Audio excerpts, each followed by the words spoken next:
വാർത്താ നെക്സസിന്റെ പുതിയ വീഡിയോയിലേക്ക് സ്വാഗതം. കഴിഞ്ഞ ദിവസം മാധ്യമങ്ങളിൽ വന്ന ഞെട്ടിപ്പിക്കുന്ന വാർത്തയാണ് അന്യഗ്രഹ ജീവികളെക്കുറിച്ച്. അന്യഗ്രഹ ജീവികൾ വേഷം മാറി നമുക്കൊപ്പം താമസിക്കുന്നു എന്നൊക്കെ സാക്ഷാൽ ഹാർവാർഡ് യൂണിവേഴ്സിറ്റി നടത്തിയ ശാസ്ത്ര ഗവേഷണങ്ങളിൽ കണ്ടെത്തി എന്ന തരത്തിലായിരുന്നു തലക്കെട്ടും വാർത്തകളും. എന്നാൽ എന്താണ് ഇതിന് പിന്നിലെ സത്യമെന്ന് നമുക്ക് പരിശോധിക്കാം.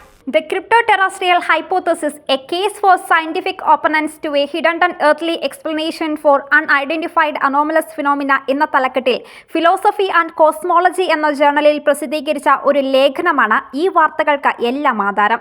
ഈ ക്രിപ്റ്റോ ടെറസ്ട്രിയൽ എന്നൊക്കെ കേട്ട പേടിക്കേണ്ട. ഇലുമിനാറ്റി ഒക്കെ പോലെ തന്നെ ഒരു നിഗൂഢ സിദ്ധാന്തമാണിത്. അതായത് ഒട്ടും ശാസ്ത്രീയമായതല്ല. ക്രിപ്റ്റോ ടെറസ്ട്രിയൽ ജീവികൾ ഉണ്ടാകാനുള്ള സാധ്യത 10% മാത്രമാണെന്ന് ഈ ലേഖനത്തിൽ തന്നെ പറയുന്നുണ്ട്. സാധ്യമാകാനിടയുള്ള എന്നാൽ സത്യമാകാൻ ഉറപ്പില്ലാത്ത ചില തിയറികളാണ് ഞങ്ങൾ മുന്നോട്ട് വെക്കുന്നതെന്ന് ചൂണ്ടിക്കാട്ടിയാണ് ഈ ലേഖനം ആരംഭിക്കുന്നത് തന്നെ. ഈ പ്രബന്ധത്തിന് ഹാർവാർഡ് യൂണിവേഴ്സിറ്റിയുമായി എന്താണ് ബന്ധമെന്ന് നോക്കാം. ഇത് തയ്യാറാക്കിയ 3 ആളുകളിൽ 2 പേർ ഹാർവാർഡ് യൂണിവേഴ്സിറ്റിയിൽ നിന്നുള്ളവരാണ് എന്നത് മാത്രമാണ്.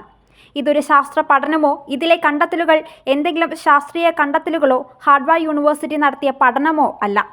ജീവിവർഗം എന്നാൽ എന്താണെന്ന് നമ്മൾ ചെറിയ ക്ലാസ്സുകളിൽ തന്നെ പഠിക്കുന്നുണ്ട്. ആ നിർവചനത്തിന് ഉൾക്കൊള്ളാവുന്ന ഒരു സംഭവത്തെയും നാളിതുവരായി മറ്റൊരു ഗ്രഹത്തിലോ യൂണിവേഴ്സിലോ നമ്മൾ കണ്ടെത്തിയിട്ടില്ല. ശാസ്ത്രം അങ്ങനെ ഒരു കണ്ടെത്തൽ നടത്തുന്നതുവരെ ഏലിയൻസും ഏലിയൻ തിയറികളും കെട്ടുകഥകളായി തന്നെ തുടരും. നമുക്ക് മുന്നിലെത്തുന്ന വാർത്തകളെ ശാസ്ത്രബോധത്തോടെ മനസ്സിലാക്കാൻ കൂടി ശ്രദ്ധിക്കുക. ഈ വീഡിയോ ഇഷ്ടപ്പെട്ടെങ്കിൽ ലൈക്ക് ചെയ്യുമല്ലോ. ഏലിയൻ ഉണ്ടെന്ന് വിശ്വസിക്കുന്ന കൂട്ടുകാർക്കോ അമ്മാവന്മാർക്കോ ഈ വീഡിയോ ഷെയർ ചെയ്യാനും ശ്രദ്ധിക്കുക. ഇത്തരം വീഡിയോകൾക്കായി ഞങ്ങളുടെ ചാനൽ നിർബന്ധമായും സബ്സ്ക്രൈബ് ചെയ്യുക. നന്ദി, നമസ്കാരം.